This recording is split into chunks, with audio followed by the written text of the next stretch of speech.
Hablaremos hoy de personajes o grupos que se destacaban por tener una extraordinaria memoria. Ajá. Y no me acuerdo por qué otra cosa.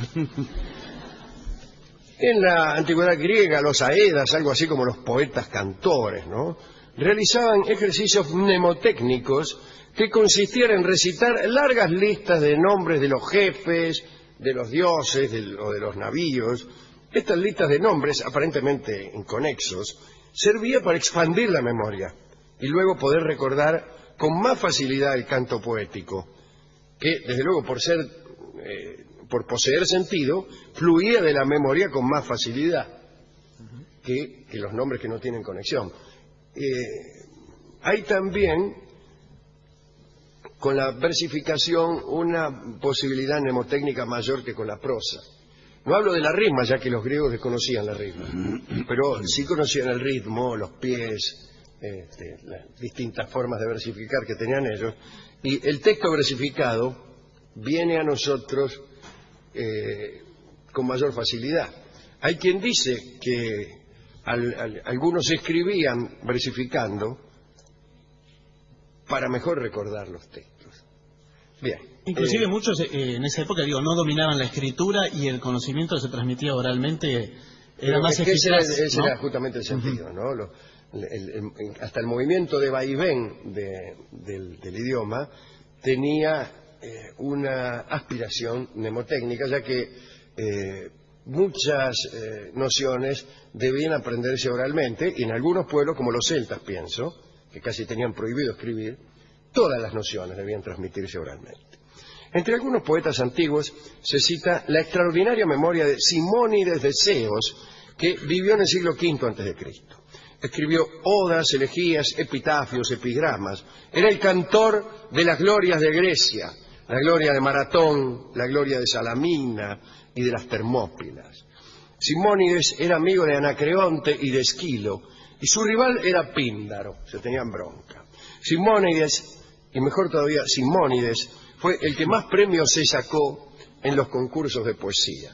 Los griegos hacían muchos concursos de poesía y juegos florales, ya que, como hemos dicho aquí muchas veces, su idea agonal de la vida abarcaba no solamente el deporte, en donde es más evidente la lucha sin encono, sino también las actividades del espíritu y del arte.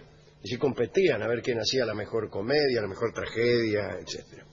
Bueno, Simónides era siempre consultado por su poder de cita por casi todos los poetas. Cuando no se podía identificar a qué segmento de una obra se refería a alguien, Simónides empezaba a recitar por completo la obra en cuestión y decía: párenme en el momento que aparezca la cita buscada. Por ejemplo, dice, ¿de qué libro se oculta el que es enemigo? Todos decían, no, la guerra y la paz, no. Entonces le llamaban a Simónides, decían, ¿de qué libro se oculta el que es enemigo? Y el tipo empezaba, ¿a qué me pongo a cantar al compás de la vihuela? Y cuando llegaba, nadie sabe en qué rincón se oculta el que es enemigo. Ahí está. Claro, ahí está. Oh. Efectivamente, el Santos Vega, decían todos. Y si era el último verso, estaba complicado, ¿Qué ¿no? memoria? Sí, muy bien. Cuenta Cicerón que Simónides tenía también grandes aptitudes para recordar la ubicación de los asistentes en cualquier foro. Por él venía acá al teatro y decía, muy bien. El Canoso. Los miraba, Sí. y decía, dese vuelta.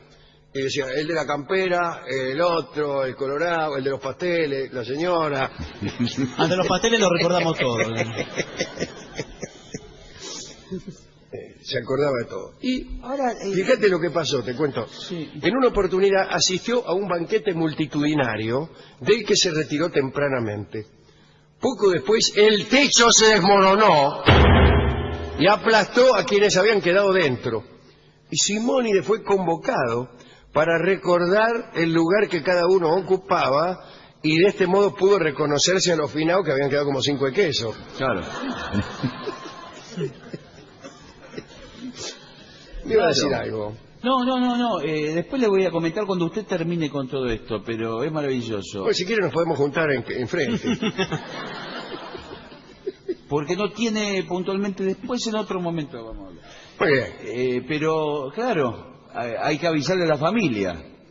Efectivamente. Simónides decía así, está la... Pues yo mire, sí, a ver, mire, estaba. La señora González. Claro.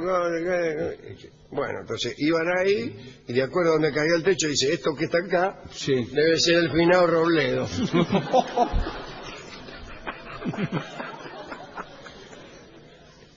Iban y se lo devolvieron a la familia. Según Platón, Hipias de Élida, con oír solo una vez 50 nombres los recordaba. Está bien. Séneca fue capaz de repetir 2000 palabras, eso sí es difícil, en el mismo orden en que acababan de serles pronunciadas. Se trató de una marca que fue aumentando hasta ese punto a lo largo de su vida. Mirá. Muchas tradiciones apelaban a esos ejercicios de memoria, pues la escritura podía ser peligrosa.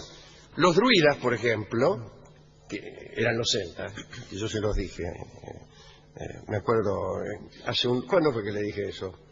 ¿Esto? Hará 1 minuto y medio. Sí. Bien. Y mire cómo me acuerdo.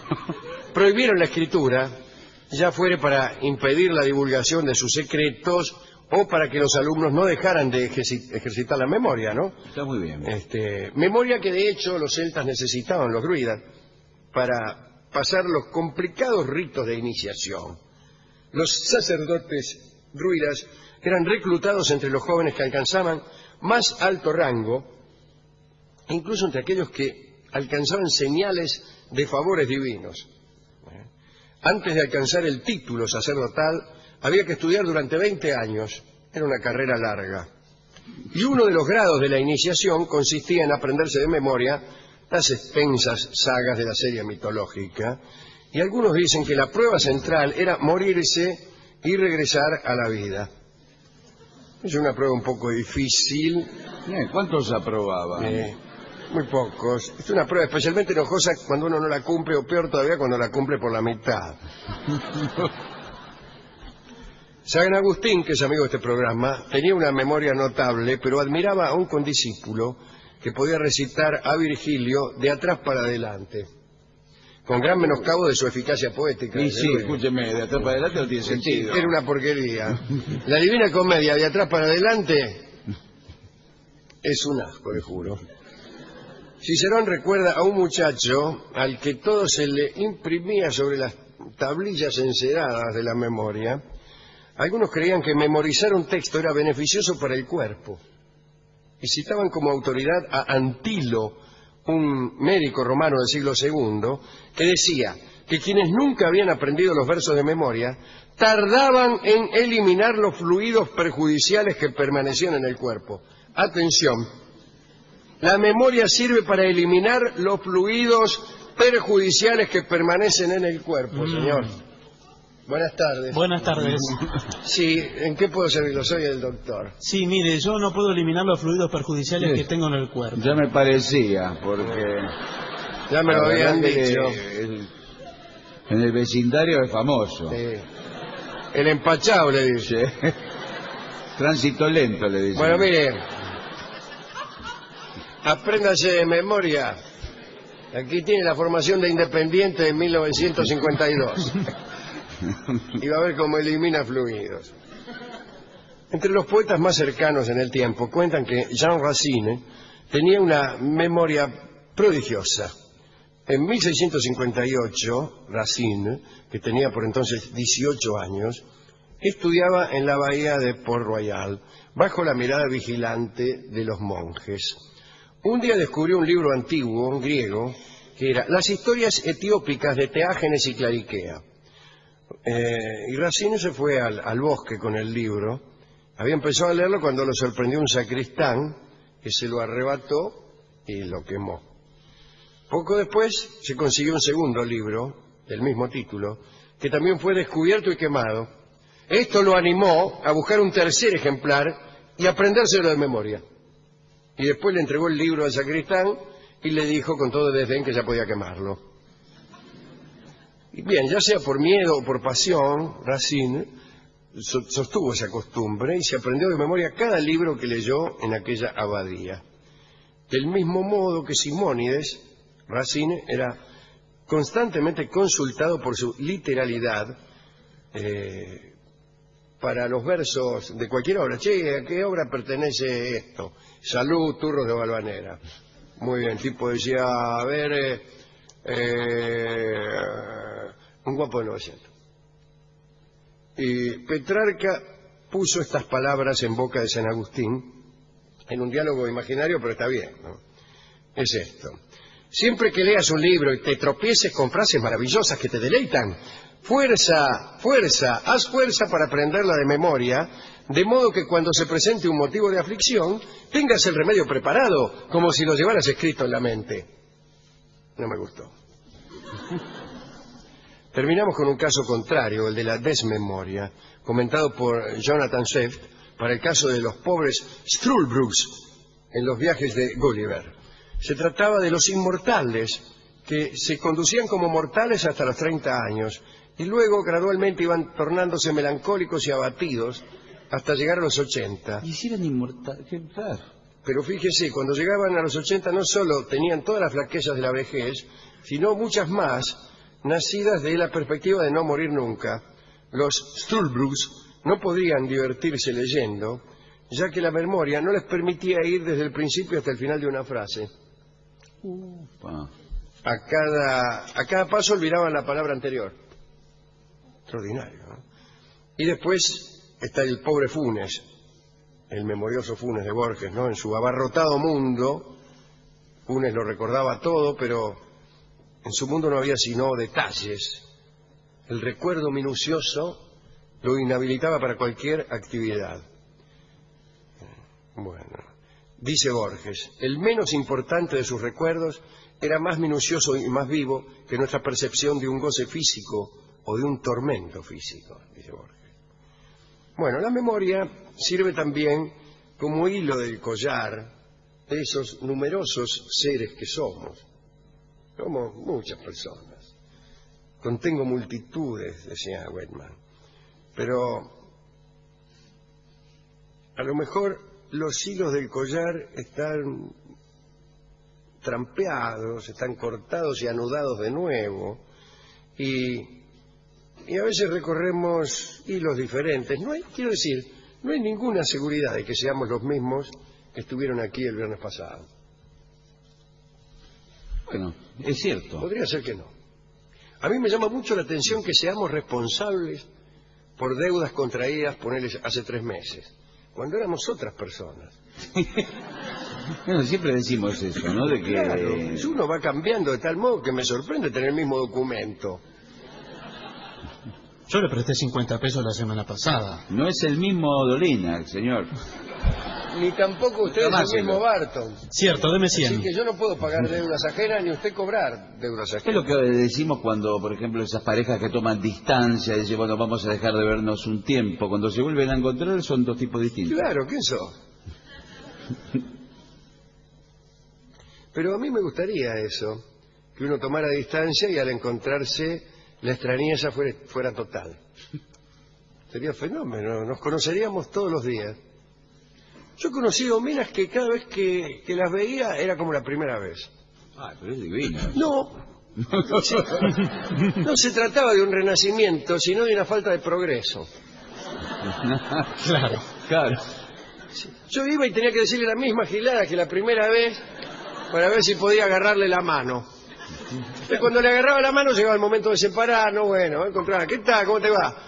Y yo no empezaba con desde su la mano entre las mías. No, había que empezar de nuevo. Claro, estaba Y siempre en el mismo lugar. Remé 4 horas cada vez que la vi hasta que le agarré la mano, hasta que me cansé, dije, bueno. Y ahora que hablamos de la memoria, hace unos días que usted hablaba de la confesión y de los valores en torno a la confesión, los valores sociales en torno a la confesión.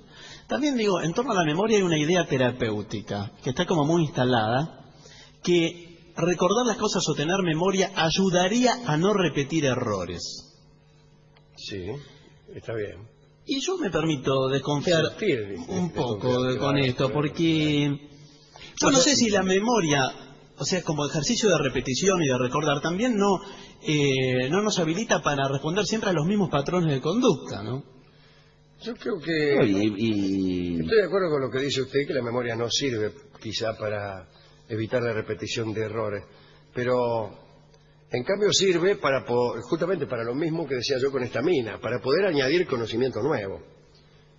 Si no le pasaría a usted lo mismo que a los Strulbook. No, claro. Si usted cada vez que empieza el curso lectivo tiene que volver a primero inferior por falta de memoria, no hay progreso. La memoria sirve para tener nuestra base de datos cada vez más cerca de un conocimiento superior. Pero hay también, discúlpeme, Guile, sí, hay otra superstición que anda por ahí, que es esta. Dice, si tenemos computadora, si tenemos libros, si tenemos archivos, ¿para qué sirve la memoria? ¿Para qué me voy a acordar la tabla del 7, no? Esa es otra cosa. Y la memoria sirve porque evidentemente hay un adiestramiento de la mente, y cuanto más adiestrada está la mente, no solo la memoria responde, sino también la inteligencia, que es el relacionar, el interligar las cosas de que uno se acuerda.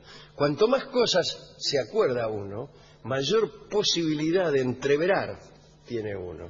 Y las relaciones que uno inventa, establece o descubre son mayores. Un tipo que sepa dos cosas solamente puede establecer dos relaciones, de A hacia B y de B hacia A. Pero un tipo que sabe 47.700 cosas, evidentemente tiene una mayor posibilidad.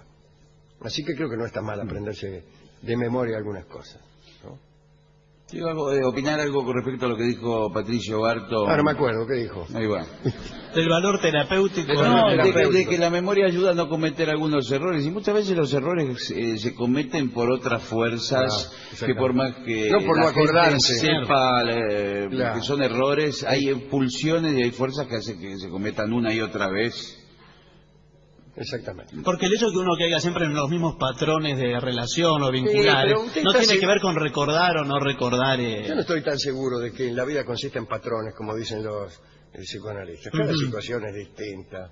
No es lo mismo irse de al lado de la mujer amada que irse del boliche en la esquina. Y si usted dice, bueno, pero usted siempre se va. El otro día estaba conmigo en el boliche y se fue, y hoy se va de la casa de su novia. Son distintas maneras de irse, como para acusarme de repetir patrones. Yo te voy a dar a vos. No, y además que yo te vi que cuando me iba vos estabas esperando en la esquina de la casa de mi novia para meterte adentro. ¿Cómo? ¿El psicólogo? No, esto lo vamos a hablar. Usted tiene una negación con el irse. Sí. ¿Comprende? Y entonces vamos a tener que... Quizás usted quiera dejar la terapia. Quiera irse. Sí, justamente esto quería decir. Y sin embargo... Porque 700 pesos la sesión y bueno, me parece un patrón demasiado riguroso para repetirlo. Y voy a aprovechar yo también para irme de la terapia.